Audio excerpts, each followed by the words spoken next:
Dad's 70th birthday was supposed to be a happy party. In our family, though, a birthday could also mean someone might get hurt, even if it wasn't on purpose. The Watson living room had a warm, golden light that made the family pictures on the walls look cozy and soft.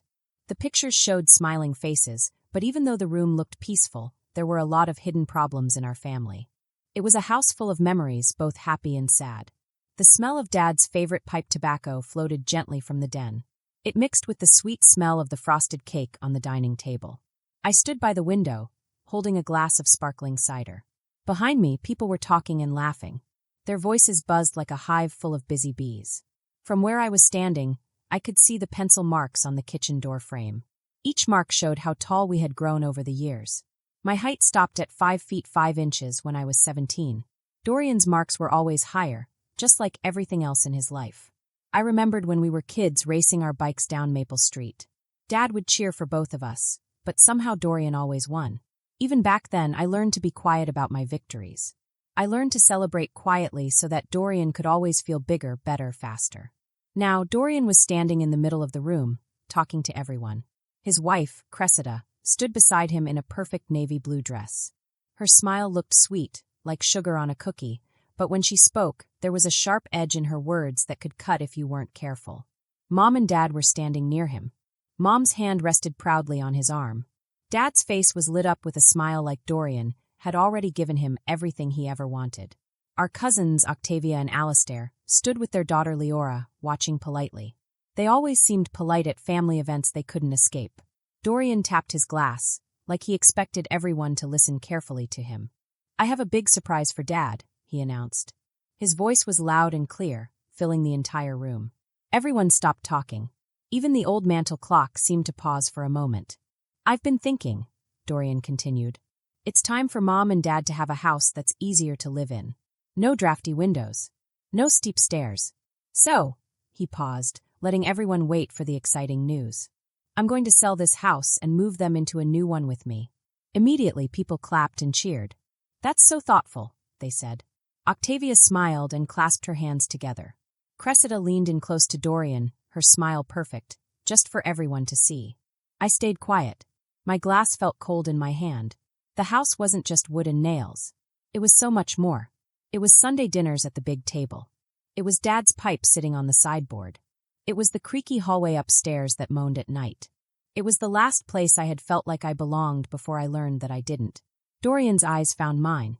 He smiled in that smooth, confident way he always did, the kind of smile that looks generous from the outside. "And of course," he said, "it's time for you to move out, Eulalia." The room felt different suddenly. Some relatives tried not to show they were surprised. Others looked away. Mom pressed her lips together politely, trying not to show anything.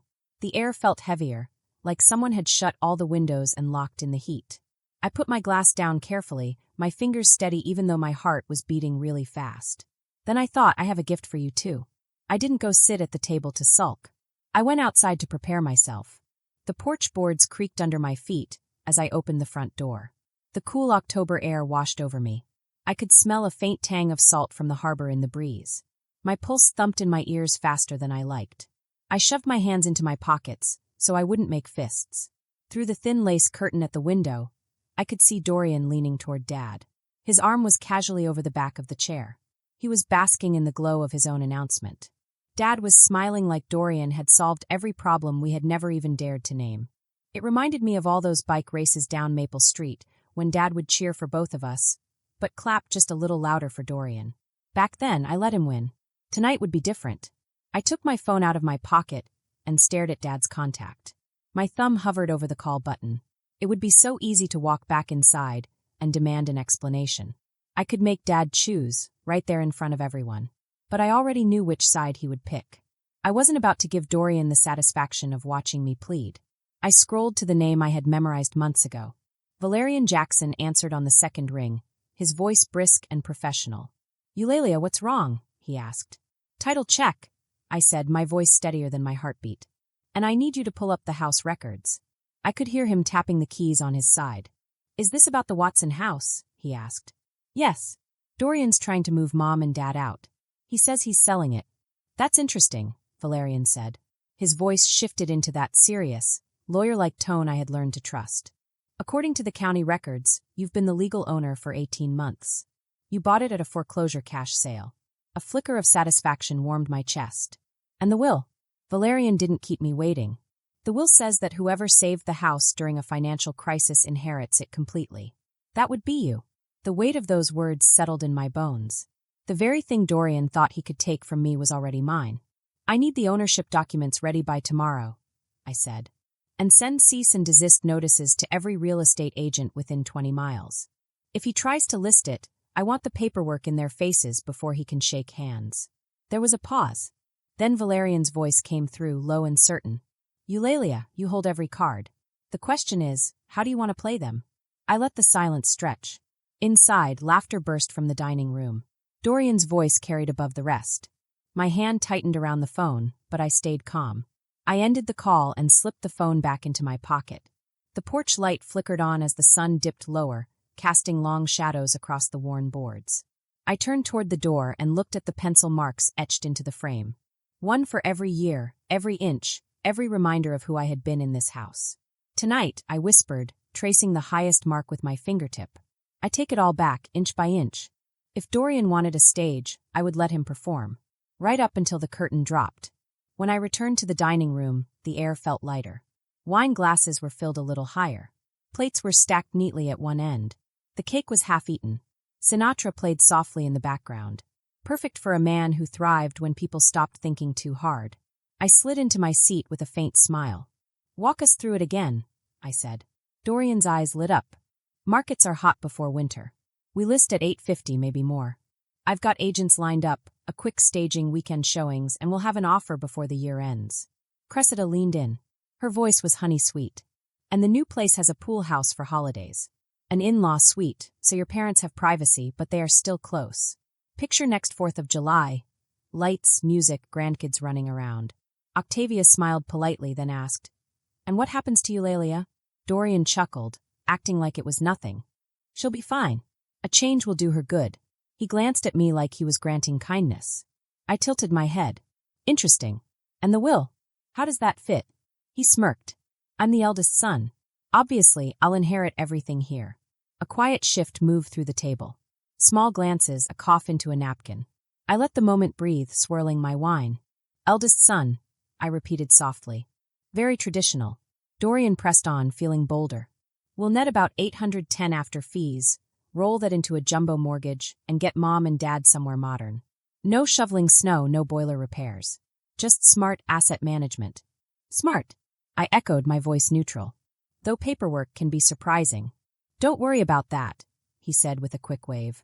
Mom and dad are on the deed. Always have been. Of course, I said, letting it go for now. Cressida jumped in. Eulalia, this is about building a better future for everyone. I smiled faintly. I let the room breathe, letting Dorian tell his story. But inside I knew something. The house, the memories, the pencil marks, they were mine. And I would make sure that no one, not even Dorian, could take them from me. Inch by inch, mark by mark, memory by memory, I had the power. For the family, I said something, looking right at her. My words made the air feel a little cooler. Octavia, who was sitting across from me, looked down at her plate. She didn't say anything. Alistair, my cousin, lifted his glass of wine and took a slow sip, as if he was thinking about what I just said. Dad still looked happy and proud. But I could see a tiny flicker of worry in Mom's eyes, like she wasn't sure what would happen next. Dorian, my other cousin, leaned back in his chair. He looked very confident. His chest was out, his head high. I knew he thought he was in charge. Trust me, he said. This is how you move forward. No feelings, just decisions. I looked at him and said softly, sometimes feelings are important. They protect things that decisions forget. He smiled at me like I had made a clever joke. This isn't a courtroom, he said, trying to sound serious. No, I said. Not yet. Some people laughed, but it was an awkward laugh, not a happy one. Dorian noticed the quiet and sat up straight. He raised his glass. To the future of the Watson house, he said proudly. My phone buzzed on the table. Valerian's name appeared on the screen. His email had arrived right on time. If you think Dorian's confidence will get him into trouble, watch carefully. Stick around. Don't miss the next surprise. They thought they had me trapped, but they didn't know that I had a plan all along. Evening pressed against the windows, making the room feel cozy and quiet. The lights in the dining room shone on the table, making the plates and glasses look shiny. Conversation moved easily from one person to another until Dorian's phone buzzed again. He looked down at it, and his smile got smaller. Cressida leaned toward him, whispering something, but he didn't look at her. He was staring at the phone screen like it held the answer to everything. "There's something you should know before this goes further," I said, putting my fork down carefully. Chairs creaked as people shifted. Dad blinked his eyes, surprised. Mom held her wine glass tighter.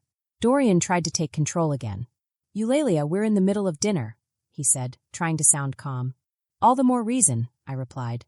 I tapped Valerian's number and placed the phone on speaker, so everyone could hear. The speaker made a small crackling sound. Valerian's voice was calm, clear, and steady. "Eulalia, ready when you are," Valerian said. I said, "Please check the property records," keeping my eyes on Dorian. Valerian spoke again. "The county records show that Eulalia Watson has been the only legal owner of the Watson house for the last 18 months. She bought it after a foreclosure. All the debts were cleared when she bought it." Everyone gasped. Octavia whispered softly, "What?" Dorian shook his head quickly. "No, that's wrong," he said. Then he laughed, but the laugh sounded nervous and fake.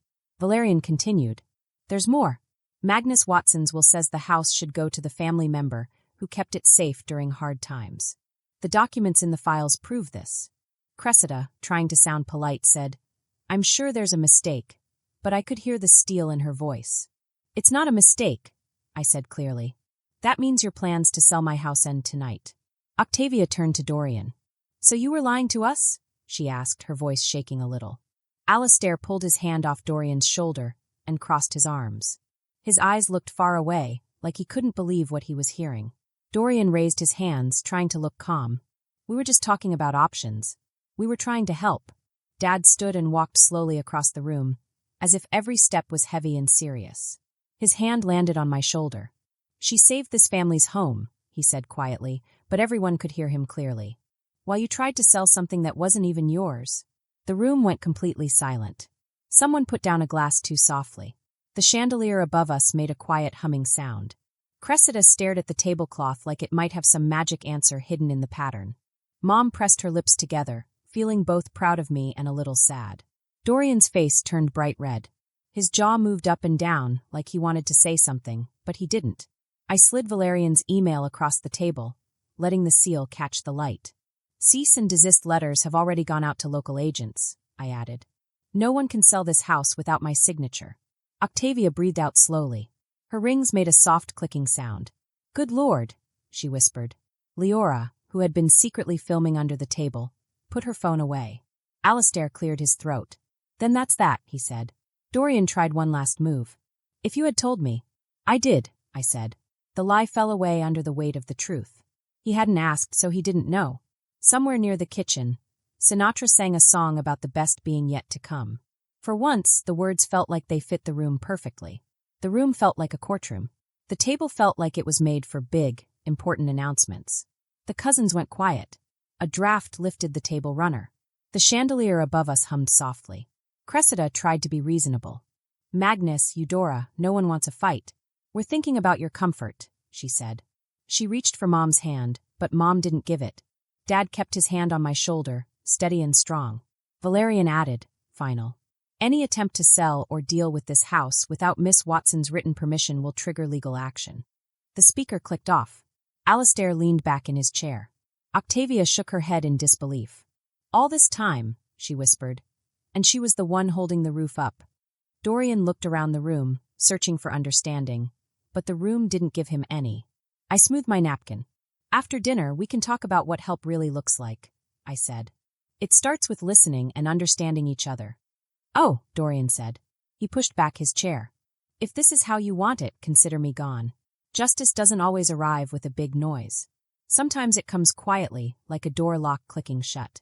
The January air was cold against my cheeks as I stepped onto the front porch. Frost covered the railing. The pale winter sun made long, soft shadows across the yard. A sedan was parked at the curb, and Dorian came out alone. His shoulders were slumped, his hands bare against the cold. He climbed the steps slowly, looking tired. "Trying to work around me?" I asked. "Agents wouldn't touch it." Valerian made sure of that. I nodded toward the door. "Come in," I said. Inside, the living room glowed with winter sunlight. Warm coffee steam curled up from the table. We sat opposite each other. The heater hummed quietly between us, making the room feel cozy. I set a folder on the table and opened it. Inside were copies of the deed, and the important clause from the will highlighted in yellow. "These aren't just papers," I said. "They are the rules we live by. 3 rules going forward. No decisions about the house without everyone being present. Respect whoever does the hard work. Be honest about big family matters." Dorian looked at the documents and nodded. "Fair," he murmured. Dad stepped in from the hallway. "Your sister's the pillar of this house," he said. "She kept us standing when things were hard." Mom carried in a worn cardboard box and put it down beside me. The smell of old paper rose as I lifted the lid. Inside were photos stacked in layers. Some had curling edges. We looked through them. Birthday cakes, fishing trips, pencil marks climbing the door frame, and bikes parked by our sides. "I remember that day," Dorian said quietly. "You won," I replied. "I let you win." He didn't argue. He just looked toward the porch, thinking. "I can't repaint the rail. I can fix the fence if that helps," he said. "I'm trying hard. I'm not thinking clearly." "Like I said," I replied. I tapped Valerian's contact on my phone. His voice filled the room. "Supplemental clauses are on record now. Signed by you, Magnus, and Eudora. No more challenges without everyone agreeing." I met Dorian's eyes. "I'm not kicking anyone out of this family. I'm kicking recklessness out of this house." He stood. A little relief softened his shoulders. Dad clapped him on the shoulder and handed him a paint can. When the door closed behind him, my phone buzzed. An email flagged urgent. An old debt of Mom's had been reopened by someone unknown. I looked at the pencil marks on the door frame. I felt the solid weight of the keys in my pocket and smiled. If they want to try again, I still have the keys. I've told you my story, but it's more than mine. It's for anyone who has been underestimated, ignored, or pushed aside in their own family.